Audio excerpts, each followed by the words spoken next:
दोस्तों आज के इस वीडियो में हम आपको दक्षिण अमेरिका के एक बेहद ही खूबसूरत देश के बारे में बताने वाले हैं जिसका नाम है इक्वाडोर। दोस्तों इस देश की संस्कृति के साथ साथ इस देश की महिलाओं को काफी बोल्ड माना जाता है और यहाँ पर वैसे वृत्ति के कामों को करना कानूनी तौर पर मान्य है। दोस्तों इक्वाडोर में कोई भी लड़कियां जब 18 साल की हो जाती है तो इस काम को करने के लिए लाइसेंस बनवाना पड़ता है। दोस्तों साउथ अमेरिका के नॉर्थ वेस्ट हिस्से में आने वाला इक्वाडोर कंट्री अपनी सीमाएं पेरू और कोलंबिया से साझा करता है। दोस्तों अगर बात करें इक्वाडोर की कैपिटल के बारे में तो इस देश की राजधानी क्विटो सिटी है। दोस्तों 13 मई 1803 ईस्वी को इक्वाडोर कंट्री को ग्रैंड कोलंबिया से आजादी मिली थी और इक्वाडोर कंट्री का ऑफिशियल नाम रिपब्लिका डेल इक्वाडोर है। दोस्तों इक्वाडोर का मतलब इक्वेटर होता है क्योंकि इक्वेटर की लाइन इस देश से होकर गुजरता है और साथ ही ये देश पूरे दुनिया का इकलौता ऐसा देश है जिसका नाम इसकी भौगोलिक संरचना के आधार पर रखी गई है। दोस्तों अगर बात करें इक्वाडोर की पूरी पॉपुलेशन के बारे में तो इस देश में लगभग 2 करोड़ की आबादी रहती है। दोस्तों यहाँ के अधिकांश लोग पढ़े लिखे होते हैं और पूरे इक्वाडोर की साक्षरता दर 93% की है।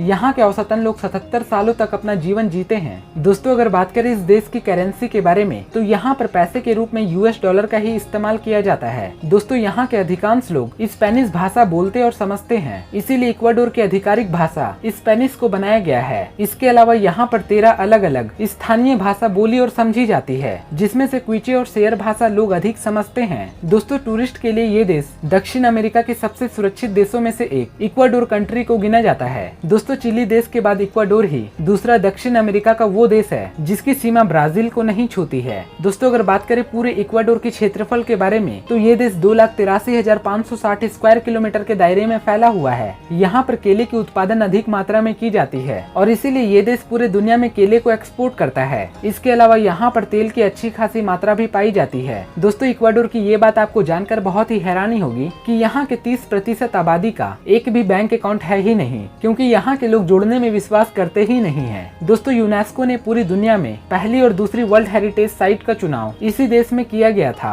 साल 1978 में पहला क्विटो और दूसरा द गैलापागोस आइलैंड है। दोस्तों यहाँ की जैव विविधता सबसे सुंदर माना जाता है, यही कारण है कि इक्वाडोर इस मामले में पूरे दुनिया में 9वें स्थान पर आता है। दोस्तों इस देश में 1600 से भी ज्यादा पक्षियों की प्रजातियां पाई जाती है और 25,000 तरह के अलग अलग किस्मों के पेड़ पाए जाते हैं। इस देश के लोग प्रकृतिक से बहुत ही ज्यादा लगाव रखते हैं, इसीलिए ये पूरे वर्ल्ड का पहला कंट्री बना था जिसने अपने संविधान में प्रकृति को मौलिक अधिकार दिए हैं और इसमें साफ साफ ये भी कहा गया है कि प्रकृति किसी की निजी संपत्ति नहीं है। दोस्तों यहाँ पर हमारे देश की तरह ही 18 साल होने के बाद सभी लोगों को वोटिंग करना अनिवार्य है। यहाँ पर 18 साल से लेकर 65 साल के सभी नागरिकों को वोट डालना ही होता है। दोस्तों यहाँ पर साल 1851 ईस्वी में ही किसी को अपना गुलामी या फिर दास बनाने पर पूरी तरह से पाबंदी लगाई गई थी और सारे गुलामों को आजाद कर दिया गया था। दोस्तों मिटाड डेल मुंडो इक्वाडोर का एक ऐसा जगह है जहाँ पर एक ही समय में नॉर्थ और साउथ हैम्स स्क्वायर में खड़ा हुआ जा सकता है। इस नाम का मतलब होता है middle of the world city और यहाँ पर 0 डिग्री लैटिट्यूड होता है। दोस्तों अगर आप इक्वाडोर कभी भी जाते हैं तो आपको पूरे दुनिया का सबसे बड़ा ज्वालामुखी देखने को मिलेगा। इसी के साथ ही ये देश अंतरिक्ष से भी काफी नजदीक है। दोस्तों जैसा कि हम सभी जानते हैं कि माउंट एवरेस्ट सबसे ऊंची पर्वत की चोटी है, लेकिन रियलिटी में इक्वाडोर में स्थित चिम्बोराजो पर्वत माउंट एवरेस्ट से 1.5 मील ऊंचा है, लेकिन हम पहाड़ की ऊंचाई सी लेवल से नापते हैं तो इसीलिए माउंट एवरेस्ट को सबसे ऊंचा पर्वत कहा जाता है। दोस्तों इक्वाडोर में गैलापागोस आइसलैंड यहाँ पर आने वाले टूरिस्ट की सबसे मन पसंदीदा जगहों में से एक है जहाँ की प्राकृतिक सुंदरता किसी का भी मन आसानी से मोह लेती है। दोस्तों इक्वाडोर कंट्री में 11 इंटरनेशनल एयरपोर्ट मौजूद हैं। यहाँ की राजधानी क्विटो सिटी है, लेकिन जब बात आता है इक्वाडोर के सबसे बड़े शहर के बारे में तो यहाँ की गायाक्विल सिटी सबसे बड़ी शहर होने का सम्मान रखती है। दोस्तों इक्वाडोर के सभी लोग काफी ज्यादा फ्रेंडली होते हैं, जिन्हें नए नए लोगों से बात करना, उस व्यक्ति को अच्छी तरह से समझना और उसके साथ समय बिताना काफी ज्यादा पसंद होता है। दोस्तों अगर आपके पास बहुत ही ज्यादा पैसे हैं तो फिर आपका इस देश में मस्ती ही मस्ती है, क्योंकि यहाँ की मदहोश करने वाली महिलाएं आपको कभी भी अकेला नहीं छोड़ेंगी। यहाँ पर कई सारे जगह ऐसी हैं जहाँ ये सारी महिलाएं आपका इंतजार कर रही होती है कि कब कोई उनके पास आए और उसे कुछ पैसे कमाने का मौका मिल सके। तो वहीं दूसरी तरफ यहाँ के लोगों के पास काम की कोई कमी नहीं, जिसे जो काम करना पसंद है वो वही काम करता है। तो दोस्तों अगर आपको इक्वाडोर का ये हमारा वीडियो पसंद आया हो तो प्लीज इस वीडियो को एक लाइक जरूर दीजिएगा और अगर आप इस चैनल पे नए हैं तो मेरे चैनल को सब्सक्राइब करें और साथ ही नीचे बेल आइकन को भी जरूर प्रेस कर दें। फिर मिलते हैं अगले इंटरेस्टिंग वीडियो को लेकर, तब तक के लिए बाय बाय।